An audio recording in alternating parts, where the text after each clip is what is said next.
আসসালামু আলাইকুম ভিউয়ার্স, কেমন আছেন সবাই? আশা করি সবাই অনেক ভালো আছেন এবং সুস্থ আছেন। তো আজকের এই ভিডিওতে একটা পিএলপি ফাইল শেয়ার করব। এই পিএলপি ফাইলটি কাস্টমাইজ করে ওয়াজ মাহফিলের পোস্টার ডিজাইন করতে পারবেন। প্রথমে এই ভিডিও থেকে 6 সংখ্যার পাসওয়ার্ড সংগ্রহ করে নিতে হবে। দেন এই ভিডিও ডেসক্রিপশন বক্সে অথবা ফার্স্ট কমেন্ট চেক করলে লিঙ্ক পেয়ে যাবেন, সেখান থেকে আপনি ফাইলটি ডাউনলোড করে নেবেন। আপনি একটু ভিডিও স্কিপ করলে যে কোনো একটি পাসওয়ার্ড মিস করে যাবেন, আর মিস করলে ফাইলটি ডাউনলোড করতে পারবেন না। ওয়েল, ডাউনলোড করা কমপ্লিট হয়ে গেলে পিক্সেল ল্যাব অ্যাপ্লিকেশন ওপেন করবেন। আপনার সামনে ঠিক এরকম ইন্টারফেস চলে আসবে। তো এইখানে কর্নারে থ্রি ডট আইকন দেখতে পাচ্ছেন, এইখানে ক্লিক করে দিবেন। তো এইখানে ক্লিক করে দেওয়ার পরে এইখানে একটা অপশন দেখতে পাচ্ছেন ওপেন ডট পিএলপি ফাইল, এইখানে টাচ করবেন। তো এখানে টাচ করে দেওয়ার পর উপরে একটা অপশন দেখতে পাচ্ছেন ডট পিএলপি, এখানে ক্লিক করবেন। তাহলে সরাসরি গ্যালারি ডাউনলোড ফোল্ডারে নিয়ে যাবে। এইখানে আপনার কাঙ্ক্ষিত ফাইলটি পেয়ে যাবেন। ডাউনলোড করার পরে এখান থেকে ইম্পোর্ট করে দিবেন। আমার এখানে ইম্পোর্ট করা আছে, আমি এখান থেকে সিলেক্ট করে দেখিয়ে দিচ্ছি যে কীভাবে কাস্টমাইজ করবেন। দেন ব্যাগে চলে আসবেন, আসলে পোস্টারটি ওপেন হয়ে যাবে।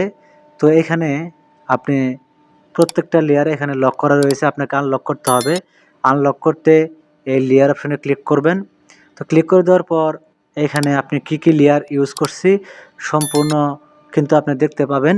তো এখানে আপনি তালা চিহ্নের উপর ক্লিক করে প্রত্যেকটা লেয়ার এখান থেকে আনলক করে নেবেন। তো যে এভাবে আপনি প্রত্যেকটা লেয়ার এখান থেকে আনলক করে নেবেন, যেটা আনলক করা দরকার সেটা এখান থেকে আনলক করবেন। তো আনলক করা কমপ্লিট হয়ে গেলে এখান থেকে আপনি এই লেয়ারগুলোর উপর ডাবল ট্যাপ করলে এডিট অপশন চলে আসবে। আপনি এখান থেকে এগুলো চেঞ্জ করে নেবেন। তো প্রত্যেকটা লেয়ার কিন্তু এখান থেকে আপনি আনলক করে নিতে পারবেন। আমি দেখাচ্ছি, কিছুটা এখানে আনলক করা বাকি আছে। তো যেভাবে আপনি এখান থেকে আনলক করবেন, তালা চিহ্নের উপর ক্লিক করে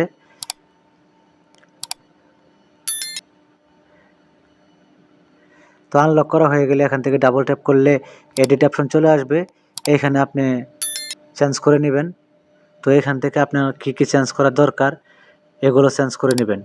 তো এই যে তারিখগুলো সব কিছুই চেঞ্জ করে নেবেন। এই যে নামের উপর ডাবল ট্যাপ করলে এডিট অপশন চলে আসবে। এখান থেকে আপনি এডিট করে নিতে পারবেন আপনার চাহিদা মতো। এগুলো প্রত্যেকটা লেয়ার এখান থেকে আপনি চেঞ্জ করে নেবেন। তো চেঞ্জ করা কমপ্লিট হয়ে গেলে সরাসরি আপনি এখান থেকে এই সেভ আইকনে ক্লিক করবেন। দেন এখান থেকে আপনি সেভ এজ ইমেজে ক্লিক করবেন। করার পর আপনি যদি এটা প্রিন্ট আউট করতে চান তাহলে আপনি এই অপশনের উপর ক্লিক করবেন। করার পরে এখান থেকে আপনি এই পিএনজি সিলেক্ট করবেন। করার পর এখান থেকে সরাসরি আপনি এই সেভ টু গ্যালারিতে ক্লিক করে দিবেন। তাহলে গ্যালারিতে এটা সেভ হয়ে যাবে। তো ফাইনালি এই ছিল আজকের ভিডিও। আবার দেখা হবে নেক্সট ভিডিওতে নতুন কোনো ডিজাইন নিয়ে। সেই পর্যন্ত ভালো থাকুন, সুস্থ থাকুন। আল্লাহ হাফেজ।